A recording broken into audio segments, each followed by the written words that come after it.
series we're calling Spiritual Gravity, we first learned that the earth has gravity and it draws everything to it. And the Rebbe's chidush is amazing. The tzaddik is like the earth. He's like the afar. He makes himself humble and he draws everything to him, especially what he calls the tzaddik yisod olam, which is one in a generation and sometimes many generations. It's a very special person who has this power of grace and humility that draws everything to him. So now the next long paragraph in this Torah, he begins the Bechinat Mishkan. Now he goes on to another subject, the tabernacle in the desert, the great portable sanctuary, which, is something that it's kind of, I understand Christians build them all over the place. Why the Jews aren't yet? I guess we have a problem with the keeping the laws are so high and precise and pristine and perfect to create this structure. It's not something that you can just take on because you have money. It's much greater than that. Okay, but people like a model to put up in the desert down there near Alat or wherever it is. But the Mishkan for us is a place for all the holy implements that Moses and Aaron used to conduct and lead and guide the Jewish people for 40 years in the desert. And this Mishkan, Rabbi Nachman tells us, Mishkan haya lo koach hamoshech, and it also has this power of spiritual gravity to draw people to it. Lamshich elokut lemakom shehu omed sham, to draw holiness, godliness to the place it's standing. And it means literally that if you put it over here, it's going to draw holiness there. And if you put it down the block, it's going to draw holiness there. And this is an aspect of Mashcheni acharecha narutza. It says in Shira, Shirim, draw me after you, and we will run. We will run together. It's rather poetic. Acharecha narutza, specifically after you, we will run. Because the closer we get to Hashem, the closer we get to the earth, the closer we get to the Mishkan, the faster we run, the faster we move. Because of this power of gravity, the closer you get to the source of the gravity, the more it pulls you. This is Midrash Mishkan hu lashon mashkon. Now, the Midrash, the book we kind of forget to learn, but it's not one book, it's many, says that the Mishkan is Lashon Mashkon, which literally means collateral, an item of collateral. A Mashkon is a guarantee or a guarantor in a relationship, in a business transaction. Okay, I'll loan you my hammer, but you have to give me something to hold until you bring back my hammer, etc., etc. That's a Mashkon, which we're familiar with in certain circles. A lot of people just loan things out and don't ask for a mashkon because it's embarrassing to say, oh, you want to borrow my car? Well, then you have to leave me something, and people don't like to do that. But okay, it's for protection reasons. But you see, it's a protection for the Jewish people as well. He says, Shu mashkon l'Israel is the Jewish collateral. Shetishra Shechina Etzlam Afilu Im Yachatau.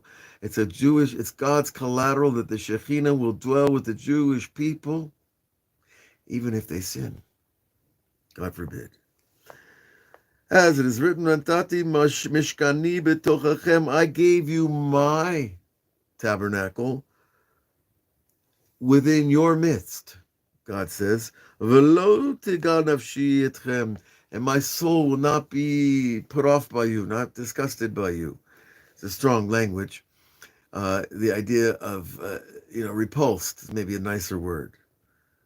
In other words, is if the Mishkan is with us, whatever we do cannot push God away too far. Now we know that the Jewish people have fallen here and there, over time, and the Shekhinah, though, promises to be with us. And someone asked in the Shiur at Nar Shalom yesterday, well, wait a minute, we don't have a Mishkan anymore. So how do we have the guarantee that the Shekhinah is going to be with us in exile? And even if we're in Eretz Israel and we're sitting down at the kotel and you don't feel exile at all, you feel geula is happening all around you, which it is, then still, where's the guarantee? Where's the guarantor? Now remember, we learned about the tzaddik that he has this power of spiritual gravity, but let's go further and see. We find, yes, that the Shekhinah will come to the Mishkan. Now the Shekhinah it's not like brighter lights. It's transformational light. It's when the physical is soaked, because Shekhinah's Tishra is lashon to soak. The Shekhinah soaks physical matter. It like a sponge, it absorbs water. The Mishkan is soaked into those boards and those yeriot, skin walls and silver sockets and the stone mizbeach, etc. All of this is physical. But once the Shekhinah hits it, it's not physical anymore. It's not like shining a brighter light on the stage. It's an inner light that transforms the physical. And if you've ever tasted it once, you know exactly what I'm talking about. Because you feel it in your body that you're not really what you thought you were. And neither is your body. And neither are your perceptions or your thoughts or your feelings, because they're all from a very limited place. But the Shekhinah, the divine presence, when it dwells with a person, transforms everything it touches. Now, Hayinu, Ki Mishkan, Lashon Mishchini, Acharecha Narutza. And again, he goes back to this other idea that the tabernacle is this idea of that which draws us running after Hashem, running 40 years in the desert, not giving up no matter what. Sheyesh lo bechinat koach hamoshech, it has this power to draw people. Lamshich elokut, l'makom shu yomed sham, right? And to draw, again, this idea of the holiness to that place.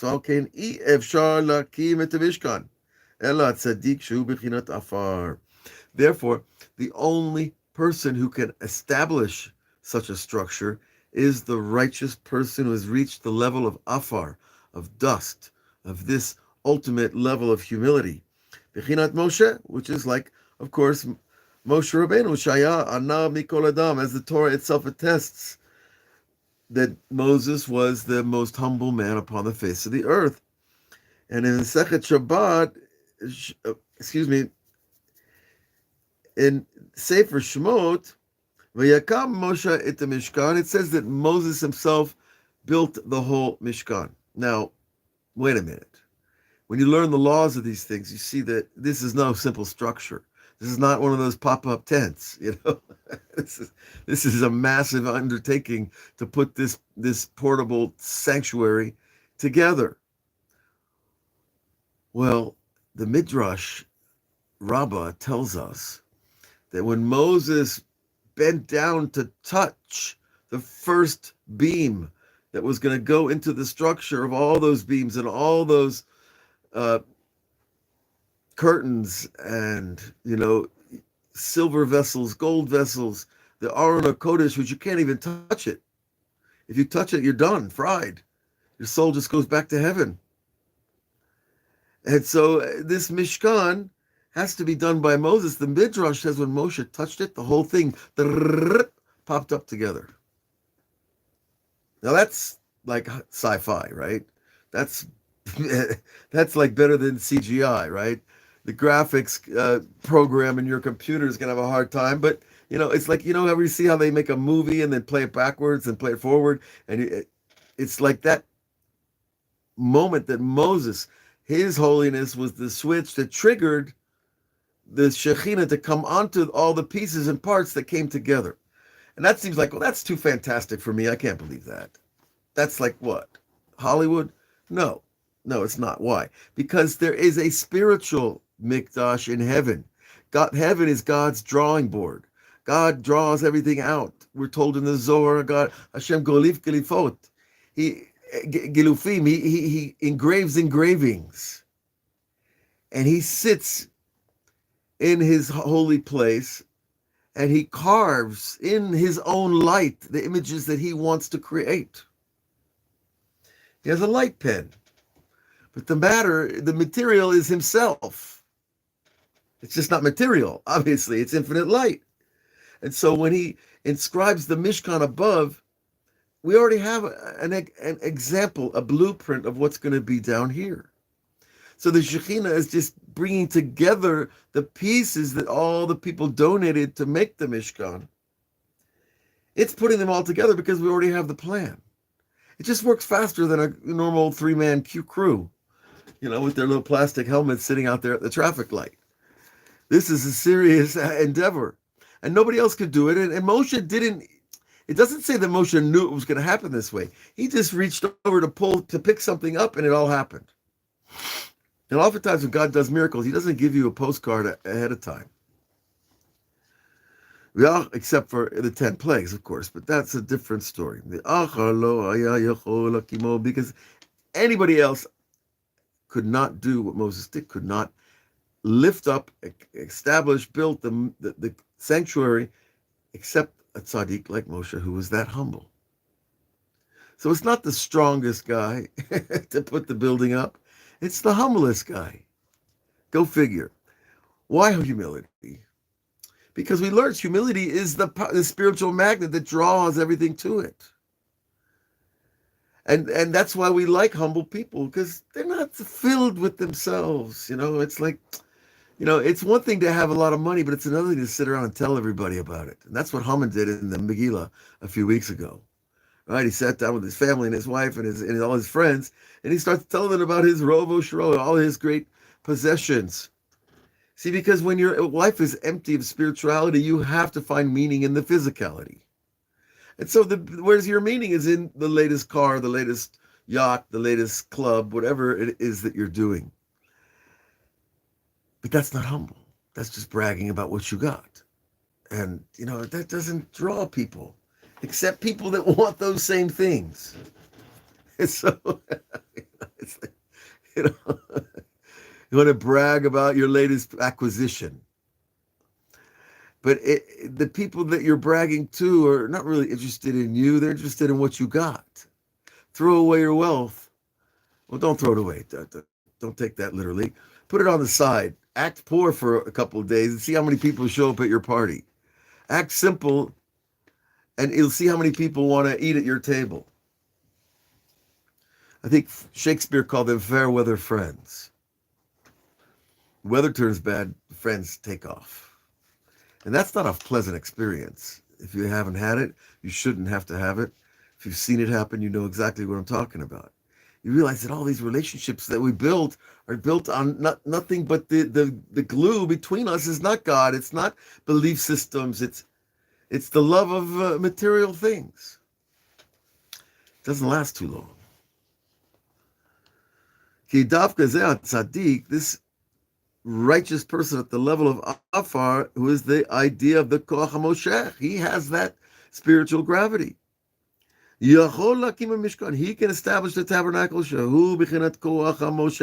He has that power to pull things to him, to draw it to him.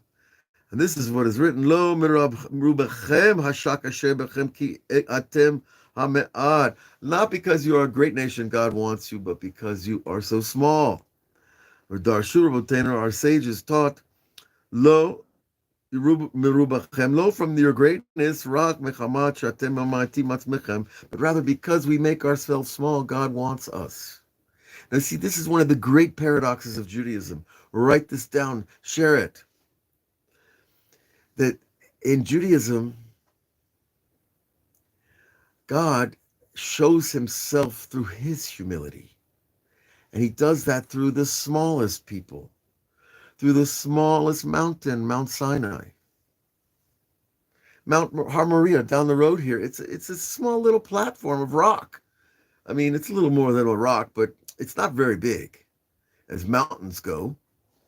He revealed himself there. The first sacrifice by Adam, the first man, was brought there. Abraham brought his son there. The smallest of everything God chooses. Why? Because he's trying to teach us about humility. That's the quality that Rabbi Nachman says gets us into heaven. You know what's stamped on your ticket into heaven? Not how much you had or how much you made or how much you did, how humble you are about what you did. So you could do a little but be a very humble person. You're going to get in. And he describes it over in another Torah, Likutei Moharan, that it's equivalent to the soul of Moses had 613 channels, like all our souls have 613. His soul channels were all humility. So that which we attach to Moshe is through the humility. Now we can't expect God to dwell with us if we're arrogant, because we haven't made a room for him to dwell. It's about me, I. And where's there room for Hashem in that? And it's hard at first, but when you get it, you get a muscle, you get a strength to get back to my nothingness, to get back to the emptiness. But it's the positive emptiness. It's not the negative emptiness. And there's another, I'm going to give a whole shir about negative emptiness, what it really is. Because the negative emptiness is really the Shekhinah making you feel empty so that you seek something else. See, it's like God makes a vacuum, and then you have to figure out why you feel pain, this vacuum inside. That's where the emptiness is from. It's really the divinity pulling us out of our place. So we wake up and look at, why do I feel empty? I have everything. But without Hashem, without Torah, without mitzvot, without dedication to God, Jew or non-Jew, without that intimate relationship with the Creator, I'm missing the point of being in this world. Okay. Now, so it's about the humility that God chooses us. We make ourselves small. We also have a little bit of an ego, so some Jewish people, but there's good ego too. Good ego means we're proud of what we do, and we stand for what we do, and we take responsibility. It's not the ego of self, right? It's the ego of the collective entity, the enterprise that we are trying to construct here as part of the Jewish people. And Hashem desired in us, again, he repeats the idea, because they make themselves small. And that makes us like the dust, which has this power of gravity. Mishkan, which is the idea of the tabernacle, it draws godliness to it. And therefore, God was drawn into us because we make ourselves small. So if you think about this, it seems like a pretty good idea to try to be humble. Even if in your heart you don't feel humble, you feel great, you feel proud, you feel glory, that's fine. You're supposed to feel those things, just without the exclusivity of yourself. You're not working alone, even if you think you are, because you have a divine soul that's with you every moment, if you're lucky. Now, some people lose their divine soul. It's true. We can. Not forever. We can always do tshuva and get it back. But if we do, God forbid, enough things that are against Hashem, then this Shekhinah will go up further and further and further away from us, pulling away. It's like taking a rubber band, stretching it further away from one side to the other. We still have to have some connection to God to be here, or we leave immediately. But the connection is so thin and so veiled, you forget it's even there. And that's why God has to pull the C string for for emptiness. Or maybe it should be the E string. There is an E string. Okay. Wait. But isn't it a beautiful thought that Hashem wants you because of your humility? It means we can drop the agendas, we can drop the poses, we can drop the bragging, we can drop all the need for attention. We can drop drop this fame-driven society, this exhibitionist impulse to show ourselves wherever we go. Well, we don't need that. Just be yourself and you're amazing. And it takes a long time to realize that sometimes. Some people get it right away when they're young. And this is it. And the Rabbi Nachman says, Eshkon et daka. And I will dwell, but daka, in that which is ground down, that which is pulverized. Yosef in the pit of the prison of Egypt for 12 years. 12 years. And those prisons were not like, white collar prisons today. Because Yosef was a white collar guy. He worked for for the head chef of the Pero, who also had some other interesting jobs. And when he was put in prison, he was ground down. He was a young man. And he ended up becoming, the de facto Mashiach of the Galut, because he saved the world by saving the bread of Egypt to feed everybody. See, we have this, most people don't even have a concept of what famine is. We cannot even imagine that you can't go in your car and go down to the store and buy something that you want. We can't imagine that there's no bread to buy, even if you have all the money in the world.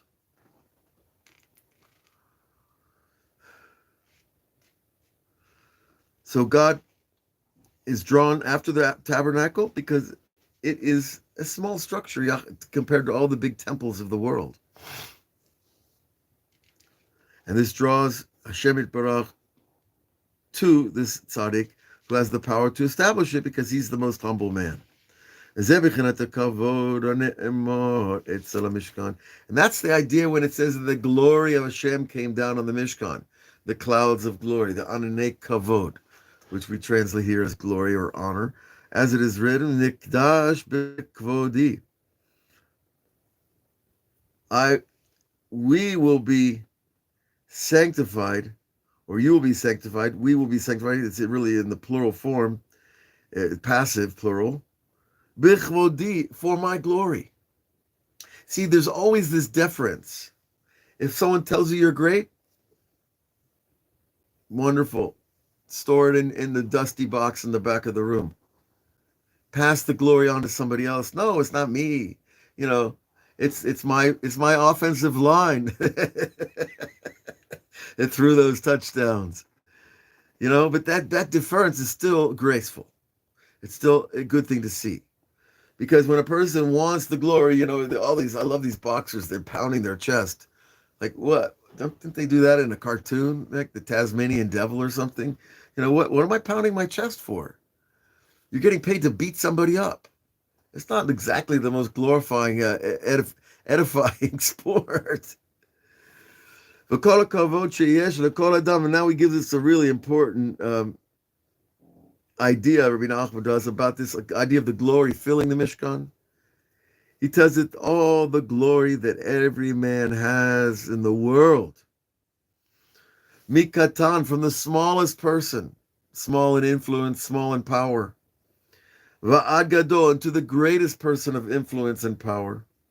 Kulam hem mekablim rak mizeh tzaddik. All of them receive from this most humble, righteous person. Shehu bechinat afar, who is the idea of the dust. Bechinat Mishkan, the idea of the tabernacle. Shemimenu nimshach hakol, because from there everything is drawn. Okay, so when you think about this, we don't have a Mishkan. We don't have a third temple. We don't know really, we know that there are righteous people around us for sure, but can we call him the Tzaddik Yesod Olam? You got to be on a great level just to be able to say that about somebody. But this is where Emunah kicks in. This is where faith jumps up and helps us and says, just believe in the ideas. I'll do the rest. Because when you believe in an idea, you create a force field of your belief system. You shine your beliefs, whatever they are. Because all the glory and honor is really by that righteous person. That's why the verse says, Ein kavod el Torah. The real honor is in the Torah. For the guy who's worked the hardest to learn the Torah. So when you see them bowing down to the sheikh, or you see them bowing and shaking hands with the president, or you see them, screaming at the rock star and all that glory, it's not real. It's not real glory. It's a nice looking approximation, but it's not the real glory. The real glory, you cannot move, you cannot open your mouth, you cannot scream, you cannot even look the person in the face. Just like you can't look God in the face. The real glory is by this tzaddik because he's done the work to bring Hashem the furthest into the world and the furthest out to all the people. And everyone else gets the glory from there. Now, how can that be? Because it's the same principle as this pyramid of souls. One great soul receives the life force and it spreads out through the human race, layer by layer, level by level, all the way down the pyramid of 8 billion souls. Get their life force through one channel. Now that's hard to imagine, except if you understand that the energy flow in the universe is very orderly. We just don't understand. We just don't have the map down so well. Now, actually, nowadays, astrophysicists and geologists and all these other people, they know the magnetic, electromagnetic radiation fields of everything around us, and they know what shifts in place and energy changes are taking place at any given time. But what the scientists don't have is the original Kabbalistic structure that helps create everything, every moment, everywhere. But the science and the Kabbalah are coming together because Kabbalah is the science of God's name and how that name spreads out to control the world and to guide the world. Control is not the best word. Guide the world. Now, so this greatness is coming from this one person, as it is written, Lo makom sha'atem motzei gedulato. Excuse me, all places, kol makom, that you find God's greatness, sham ata motzei anvanatanuto. There you will find his humility. In other words, when God hides himself, he's showing you more humility. When God doesn't reveal himself, he's giving you a chance to reveal him. When God doesn't open up and start telling everybody what to do, well, it's his humility that he's going to let the human race be the masters of this realm, just as he is the master of the upper realm, because that's why he created us. And so we are actually fulfilling his purpose in creating us by being humble enough to let him flow through us and not drive him away with our ego. Therefore, in the place of lowliness and smallness, there is where the glory will dwell, the kavod ha'gedulah. Right, that I will dwell in the those who have been ground down, those who have been made small. Al ken kol rashit. Rashim Shabbalam. Therefore, all the leaders of the world, all the leaders, all the presidents, all the priests, all the popes, all of them are getting their glory through this one righteous, humble person. And we've already had this idea that the nourishment, the spiritual nourishment that people receive through their power in Torah is coming through the same system, and so is the power, the idea of money. And so to the renewal of glory. Because every time a new person stands up and it is that humble leader of glory, because once the one leader is going to always have to give over his glory to the next one. That's the way it's built. And rishiyot. You know, I might have to get some glasses here pretty soon. It's late here in Israel, and my letters are jumping. Okay, but the rishuyot, the chidush of the rishuyot, is an outrageous idea too. It means that every politician should understand he's not going to be there forever. She should be a little humble about being that leader for that time. You know, we need good leaders. But the quality of the leader is not how much he knows or how much he says or how much he can convince people or how many backroom deals he's got with the other countries. It's how humble he is, and that humility that he translates to the people transforms the nation. Who is the source of all that glory. Al yedei ze'atzadik ki kafi Hakamato et Mishkan b'chopam. It's just like the Mishkan, this tabernacle was built and taken apart and built and taken apart for 40 years in the desert. And we know there are 42 journeys. That means 42 times it was put together and put back and taken apart. each time it's a new place. So it's a new holiness to that place. Now it's the same Moses, but still there's a chidush in oh, God's dwelling here now. Oh, God's dwelling there now. It's like a map. You follow it around. Shemi Shamba Kavod, and from there is the glory at that time and place. Kavod Hashem Malay et Mishkan, and the glory of Hashem fills that tabernacle. Then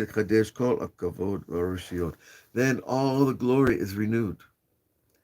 And it happens in time and place, in our generation as well. Well, you'd like to think it's through the elections, but lately it's pretty hard to believe, in all the results that are coming out of the elections. But we have to believe that there are truly righteous, humble leaders behind the scenes if we don't see them on the big screen or the little screen. But they have to be there because this is the way Hashem built the structure of reality to operate. And Rabbi Nachman has another Torah, we'll end with this, that says sometimes the true leaders don't want to lead because the people are so far in darkness, it becomes an extremely dangerous thing.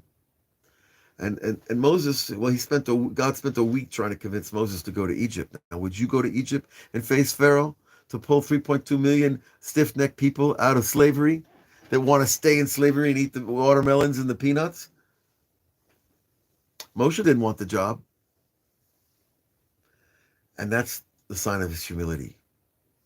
And so, the next time you get the urge to run for office, make sure a lot of people want you there. You should be blessed. And we should continue the blessing of this work. And we'll look forward to seeing you tomorrow's Thursday. So we'll be continuing with this Torah, and then we'll have Torah early Friday and also Saturday night Zohar. So we look forward to on all these beautiful teachings of the great sages of yesterday and today. All the best.